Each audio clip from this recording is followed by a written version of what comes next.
Hola, hoy vamos a comenzar realmente con lo que serían los temas de XML.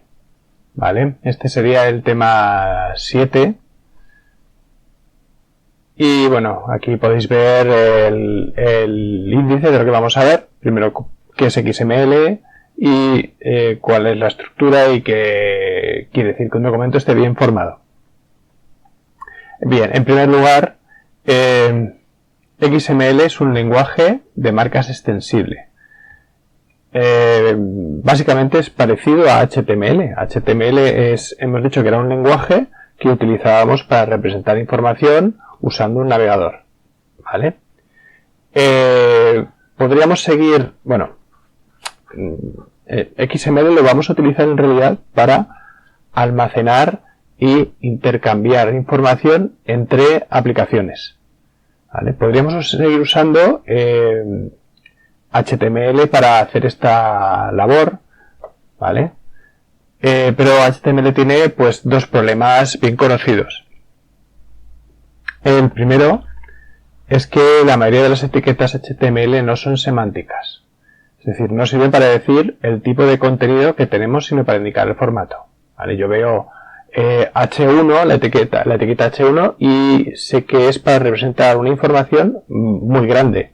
¿Vale? Veo H6 y sé que es para representar información más pequeña y que normalmente son títulos dentro de un documento. Pero no sé qué es lo que va a almacenar dentro. ¿Vale? No define, no indica lo que contiene esa etiqueta. Y en segundo lugar, el HTML no es extensible. Yo no puedo añadir las etiquetas que me dé la gana a un documento HTML. Si yo pongo menor matrícula mayor, pues el navegador no va a saber lo que quiero decir y no lo va a representar en pantalla. Con lo cual, a la hora de intercambiar información entre aplicaciones, que es lo que veremos luego, pues no nos sirve. HTML está cojo, se queda cojo. ¿Vale? Entonces, se decidió crear el XML, que sería como un hermano del HTML. ¿Vale? Ambos lenguajes, XML y HTML, veremos que vienen heredados del lenguaje general que se llama SGML. Nosotros no lo vamos a ver porque no tiene sentido para este tema, pero bueno, que sepáis que el padre de los dos, de XML y HTML, se llamaba SGML. Bien. Características de XML. Primero, es similar a HTML. ¿Vale? Vemos que es muy parecido. Segundo, es extensible. Podemos añadir nuevas etiquetas al XML, al documento, sin incurrir en errores de que el programa que lo va a interpretar no lo entienda. En tercer lugar, el lenguaje XML tiene unas reglas concisas y fáciles de ver. Bueno, más adelante los veréis que son muy sencillas y son poquitas que hay que cumplir. En cuarto lugar, debe ser multiplataforma. Queremos que cualquier sistema operativo, cualquier cacharro, sea capaz de interpretar esa información. ¿Vale? Y en quinto lugar, pues debería ser fácil de leer por los humanos. Lo que vamos a tener es un lenguaje de texto que vendrá definido por lo que se llaman etiquetas, igual que HTML, pero nosotros podremos entender lo que está ocurriendo en el documento XML solo con leerlo. ¿Vale? Lo veremos después. Bien, entonces básicamente XML es SGML, pero más limitado, más restringido. Bueno, yo sigo leyendo, ¿vale? Si veo algo que es importante lo comento, pero si no, pues me lo salto, ya lo leeréis vosotros en el PDF. Lenguajes basados en XML. Bien, ahora mismo, en la actualidad se utilizan varios lenguajes que podríamos decir que están basados en XML. Por ejemplo, tenemos el lenguaje RSS. RSS, si nos vamos aquí al buscador y escribo RSS el país, por ejemplo, el primero no, porque nos permite definir los nuestros, pero este de aquí sí que más o menos lo define. Este que pone la portada, hacemos clic y veremos que nos devuelve en la página web del país, nos devuelve un montón de texto que no es el que estamos acostumbrados a ver a la hora de ver un periódico, ¿vale? Si os fijáis, este XML pues tiene una apariencia entre comillas de tipo HTML, ¿vale? Tenemos una etiqueta, channel, tenemos dentro otra etiqueta title, tenemos un contenido dentro de esas etiquetas, etcétera, etcétera. O sea que es más o menos parecido al que estamos acostumbrados a ver. Aparte del RSS, que está basado en XML, también tenemos otro estándar que podría ser Atom, que es parecido, ¿vale? O, por ejemplo, uno que podemos ver aquí, que es bastante común, es el formato EPUB. Voy a irme aquí a mis archivos y tengo, por ejemplo, descargado el fichero este del Día de los Trífidos, ¿vale?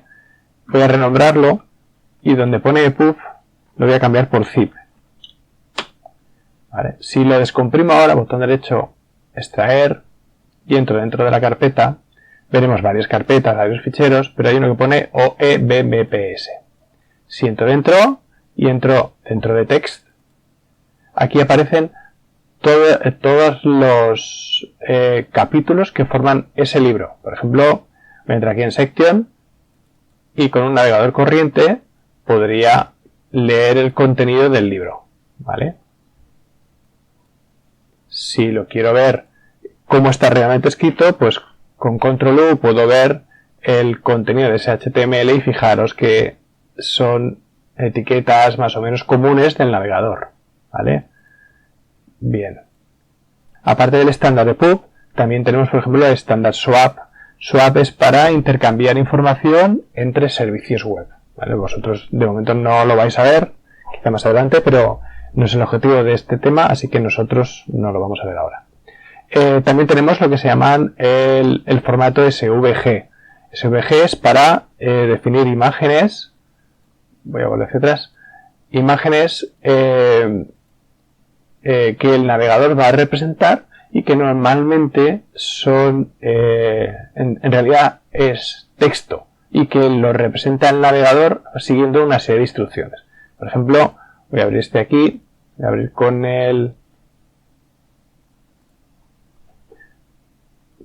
Chrome, por ejemplo. Esta imagen que estamos viendo aquí en realidad no es una imagen, es texto y el navegador está siguiendo una serie de instrucciones para pintar en la pantalla, ¿vale? Si pulso Control U para ver el contenido, el documento SVG dice qué secciones tienes que ir rellenando para conseguir ese aspecto, ¿vale? Aquí tiene una serie de puntos diciendo, pues ve desde la X a la Y en tal punto, y colorea, escribe, dibuja lo que necesites, ¿vale? Con lo cual SVG es un formato también basado en XML para dibujar en la pantalla y representar en la pantalla. Bueno, tenemos más, tenemos un montón. Quizá el último que podríamos ver y que sea así un poco famoso sería cuando tienes un documento de tipo LibreOffice Writer, ODT, ¿vale? Voy a ir aquí y tengo por aquí algún documento, por ejemplo, voy a coger el de la teoría de la unidad, lo voy a bueno, lo tengo ahí, aquí, sí, lo voy a copiar y le voy a cambiar el nombre. La extensión, en lugar de ODT, le voy a poner de nuevo zip. Si yo descomprimo este fichero, veremos que un documento de Writer tiene un montón de carpetas y un montón de información. Si pulso sobre Content, voy a darle doble clic para verlo, me va a abrir el contenido del documento, ¿vale? No es más que XML expresando toda la información que el documento DT que estaba guardado tiene, ¿vale? Fijaros que sí que hay texto en algunos sitios donde los podríamos encontrar, pero vamos, si no lo tenéis muy claro, podéis de nuevo abrirlo con un navegador, por ejemplo con web, con Firefox, y aquí aparece de nuevo el documento XML que forma ese documento de Writer, y bueno, si voy más abajo veréis que tarde o temprano pues aparecerá texto y ya no será como se escribe en pantalla, sino se podrá ver. Entonces voy a ir un poco más abajo. Por ejemplo, aquí tengo texto, no se permite uso comercial, a lo largo de este texto se utiliza, ¿vale? Es texto como el que habíamos visto hasta ese momento. Vale, lo cierro.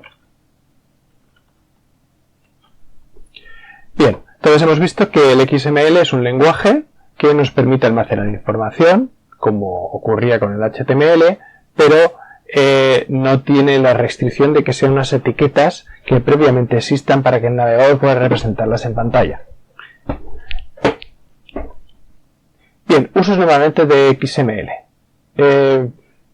El XML se puede utilizar para representar páginas web como el HTML. Claro, si restringo a las etiquetas podría hacerlo, ¿vale? Porque son exactamente las mismas características.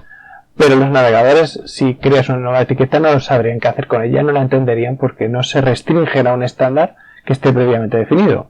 Así que el HTML no se suele utilizar como un estándar para navegadores. El XML tiene que tener lo que se llama un documento de validación para decir que algo está bien escrito.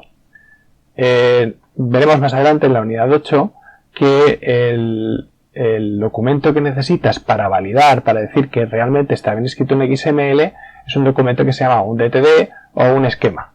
¿Vale? De momento no los vamos a ver porque es un poco complicado para empezar, pero digamos que dice cuando una cosa está bien escrita o no. ¿Vale? Por ejemplo, en el lenguaje castellano ya sabéis que el artículo debe ir acompañando al sustantivo o que los adjetivos deben ir acompañando al sustantivo, normalmente por detrás del sustantivo, ¿vale? Pues todas esas reglas que dicen si una frase está bien escrita o no serían lo que sería el DTD o el esquema de un lenguaje para ver si está bien escrito o no. ¿Vale? De momento quedaros con ese detalle, que el DTD y esquema lo veremos más adelante, y consiste en eso, qué reglas son las válidas para decir que algo está bien escrito o no. Bien, lo que vamos a ver es que el XML almacena la información en texto plano, ¿vale? Y también veremos a lo largo de las unidades cuáles son las tecnologías que se relacionan con este XML.